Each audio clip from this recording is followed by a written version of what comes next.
So guys, nagluto ako ng chicken liver guys. Ayan. Kunti lang, isang pakete lang yung binili ko guys para sa akin. Kaya, uulamin kakainin ko na ngayon kasi bukas, alam niyo naman, Friday, bawal ko kumain ng meat kasi bilang isang katoliko, bilang tayo guys, respeto na huwag natin kumain ng meat bukas. Gulay-gulay muna tayo. So ngayon, ito, niluto ko para sa akin. Ayan, kita niyo guys, ang aking chicken liver. Ayan, thank you so much guys. At luto na din guys. Ito na guys, nilagay ko na sa lagayan. Ito ang aking ulam ngayon na chicken liver na may kasamang oyster sauce and white pepper.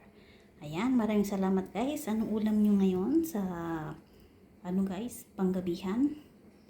At tayo'y kakain na naman. So ganun lang guys, maraming salamat at shout out sa mga sumusuporta sa aking mga video at sa mga nagmamahal sa akin. Maraming salamat guys, at lalo na yung mga tao na nagmamahal sa akin ng totoo. Thanks for watching guys.